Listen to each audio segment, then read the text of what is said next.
बिस्मिल्लाहिर्रहमानिर्रहीम। अस्सलाम वालेकुम।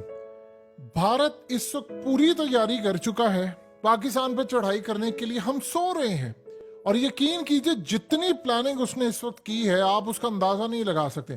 कल राजनाथ सिंह ने क्या कहा था?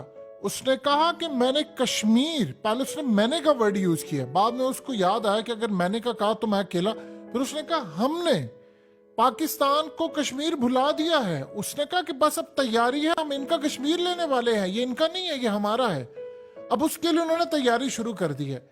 एक वाक्य ऐसा हुआ है जो आपके पूरे मीडिया पर कहीं पर उसका जिक्र नहीं है। हकीकत टीवी की वीडियो के बाद आए तो अलग बात है। सूरत हाल ये है कि वो तैयारी कर रहे हैं। उन्होंने जानबूझकर एक ऐसे इवेंट क्रिएट करना है, आप हाथ मलते रह जाएंगे, आपको पता भी नहीं चलेगा। हुआ यूं है कि पुलवामा में जहां पर हमला हुआ था वहां पर एक मस्जिद में पुलिस के दस्ते पहुंचे। वहां पर उन्होंने घरों से लोगों को उठाया और उस वक्त नमाज का टाइम था, फज्र के करीब।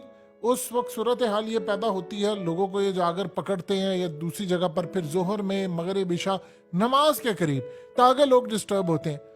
नमाज का टाइम था और वो वहां पर जाकर उन्होंने मौजून को पकड़ा, बंदूकें तानी उसकी कनपटी के ऊपर। फौजी खड़े हैं जूतों समेत, वो मस्जिद में दाखिल हुए हैं और अजान का वक्त है और उसे कह रहे हैं जय श्री राम के नारे लगा।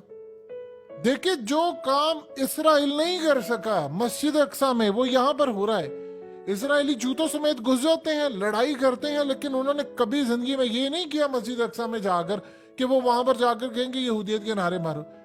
इन्होंने कहा वहां पर जाकर जय श्री राम के नारे लगाओ और वो लाउड स्पीकर में अजान की बजाय, अल्लाह अकबर की बजाय, वो कहता है जय श्री राम नारे लगा रहा है, नारे लगा रहा है, क्योंकि कनपटी पर बंदूक रखी हुई है। और अचानक जब लोगों ने देखा कि यार ये तो कभी जिंदगी में हमारे साथ हुआ ही नहीं है, ये 75 साल में जब से हम इंडिया के साथ रह रहे हैं, ये तो पहला इवेंट ऐसा हुआ है कि हमारे साथ मामला ये हुआ है कि जय श्री राम के नारे, वो नमाज के वक्त लोग वहां पर आ गए और उन्होंने भारतीय फौज से आगे लड़ना शुरू कर दिया।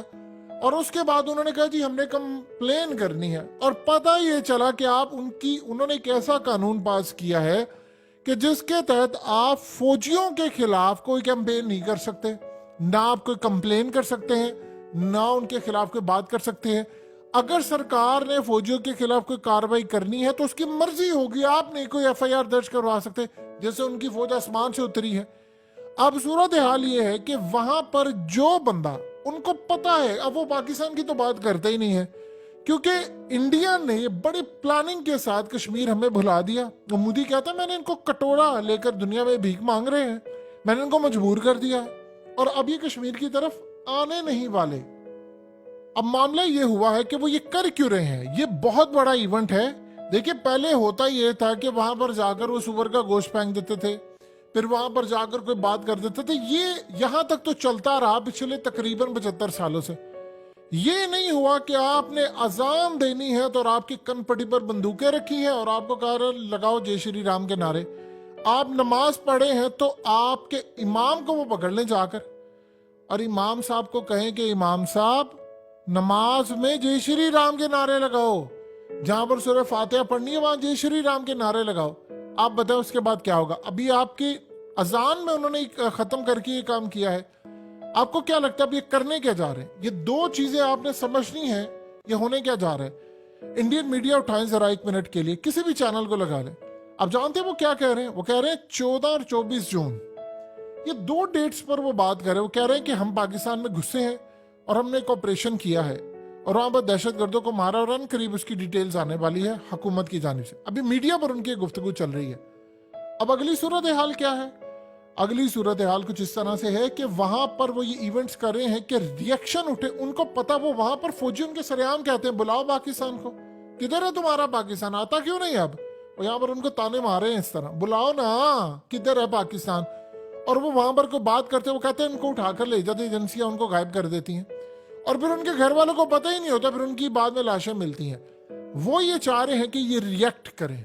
अब वो रिएक्ट करें या ना करें, उन्होंने वहां पर काम ये करना है कि जाली हमले भी करवा देंगे और रियल, देखिए एक तो रियल रिएक्शन आएगा, ये तो कोई भी ना कहे कि जी नहीं आएगा।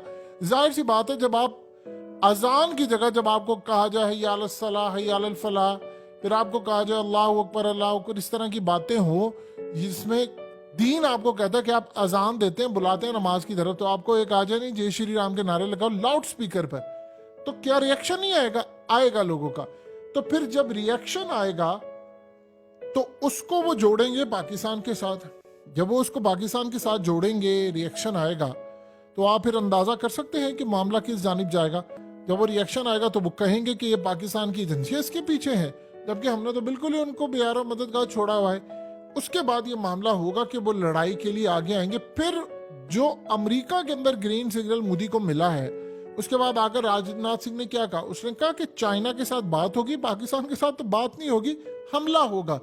वो तैयारी करके बैठे हैं। देखें, मोदी ने जब वहां पर गया तो उन्होंने वहां पर जाकर उसने क्लियरली कहा है कि तुम मुझे कश्मीर ले दो, यानी कश्मीर लेना तो मैंने, मेरी बैग पर खड़े हो।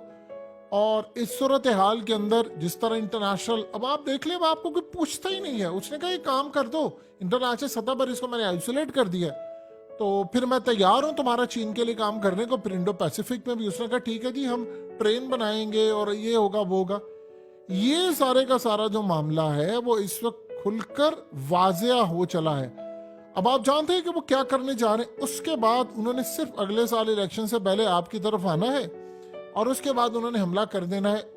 और उन्होंने जानते क्या कैलकुलेशन की है? वो कहते हैं कि कैलकुलेशन ये की है कि उससे पहले पाकिस्तान के बजट और ये तमाम चीजों में ऐसी IMF से शराइत लगाएंगे, उन्हें कहेंगे कि अपना फौजी बजट कट करें, ये करें वो करें, फिर हम इन पर हमला करेंगे। और वो तैयारी करके बैठे हैं। आपको अंदाजा ही नहीं है वो आपके खिलाफ क्या प्लान बनाकर बैठे हैं। अमेरिका ने कहा है कि मुझे चाइना को काउंटर करने के लिए गिलगित बल्तिस्तान चाहिए, हर सूरत चाहिए, क्योंकि वहां से काशगर से वो काटेंगे और आगे फिर ये नहीं जा पाएंगे। तो आप बता दें कि सूरत हाल में हमारी तैयारी क्या है। आप जानते हैं कि उन्होंने अभी तक यहां तक कैलकुलेशन करके रखी है कि हमने इस पूरे खेल के अंदर रोहिंग्या मॉडल लेकर आना है। जो म्यांमार में मुसलमानों के साथ हुआ है, एग्जैक्टली वही पैटर्न कश्मीर के अंदर होगा। वहां पर एक बुजुर्ग शख्स से पूछा गया क्या हाल है, वो कहता जी मैं बात नहीं कर सकता। उससे पूछा क्यों? उसने कहा क्या करूं, अभी बात करूंगा शाम को एजेंसियां उठाकर ले जाएंगी, गायब कर देंगी, पता ही नहीं चलेगा कहां पर है। कहता फिर उसके बाद मेरी लाश मिलेगी, मेरे बेटे जाते रहेंगे, कभी अदालतें, कभी उधर कभी उधर, तो इससे बेहतर हम बात ना करें। वहां पर हालात बहुत ज्यादा खराब हो गए हैं और वहां की खबर नहीं आती। वो बेचारे कश्मीरी कुछ कर भी नहीं सकते, कोई रिएक्शन नहीं होगा, कोई मामला नहीं होगा। हमने उनको जहां पर लाकर खड़ा, या तो हम उनकी पहले दिन से सपोर्ट ना करते, जब सपोर्ट ना करते तो होता यूं। अब वो वहां पर ताने क्या देते हैं? राजनाथ सिंह ने क्या कहा, उसे ताने क्या दिए? कहता है कि पाकिस्तान के कश्मीर से आवाजें उठेंगी, वो कहेंगे कि पाकिस्तान तो डिफॉल्ट होने जा रहा है, हम भारत के साथ क्यों नहीं जा रहे, वहां के कश्मीरी तो बहुत ज्यादा पुरसकून है। आज नहीं तो कल वहां पर इलेक्शन हो जाने हैं, वहां पर सरकार उनकी आ जाएगी बीजेपी की, और आप देखिएगा उसके बाद क्या होगा। वो तैयारी करके बैठे हैं बहुत बड़े हमले की, और इस मकसद के लिए जितनी आइडियल सिचुएशन इस वक्त उनके पास है पाकिस्तान के हवाले से, वो कभी भी नहीं थी 75 सालों में। सो दे आर हैप्पी और मोर देन हैप्पी। अब वो कह रहे हैं कि भाई हम तो तैयारी करके बैठे हैं, बस अन करीब आज नहीं तो कल हम जा रहे हैं और बड़े जबरदस्त अप्रोच के साथ हम पाकिस्तान का सर कलम करेंगे। और फिर उन्होंने सबसे ज्यादा जो बड़ी बात की है, उन्होंने कहा है कि हम जब कश्मीर लेंगे, गिलगित बल्तिस्तान लेंगे, तो उसके बाद वहां पर उन्होंने अमरीकी और इस्राएली अड्डे बनाने हैं पूरे कश्मीर में, ताकि वहां पर जब दोबारा कोई सूरत हाल हो तो ये बड़े बड़े ममालिक वहां पर शामिल हो। यूरोप ऑलरेडी भारत के साथ है। फिर उसके बदले में अमेरिका को वो क्या कहते हैं? वो कहते हैं फिर उसके बदले के अंदर हम आपको रशिया के खिलाफ अपना जो स्टैंड है वो भी दिखाएंगे, हम चाइना के खिलाफ भी दिखाएंगे, बावजूद इसके कि रशिया की उनके साथ दोस्ती है, लेकिन हम यूक्रेन की जानिब हमारा टिल्ट ज्यादा हो जाएगा, झुकाव ज्यादा हो जाएगा। ये वहां पर वो गारंटी देकर आया है। आप क्या कर रहे हैं, आपकी क्या सूरत हाल है, आप किस तरह मामला को हैंडल करेंगे? हम सिर्फ ये देख लें कि कश्मीरी अब ये नारे नहीं लगा रहे कि पाकिस्तान के साथ होंगे। वो कहते हैं यार आप मदद करने के लिए आए नहीं हो, जब आपको मदद करना, देखिए सिर्फ 7 से 8 दिन की गेम होती है लड़ाई। आप लड़ाई करें, आप आजाद करवा लेते, काराबाग और ये वो क्या हुआ नहीं था। तो इस सारी सूरत हाल के अंदर जो मामलात हैं, अजरबैजान अर्मीनिया की जो लड़ाई थी, उन्होंने 30 साल बाद जाकर किया लड़ाई और वो कह रहे थे कि हमने लेट कर दिया। तो ये कहानी बड़ा असरअंदाज कर देने वाली है कि वहां पर वो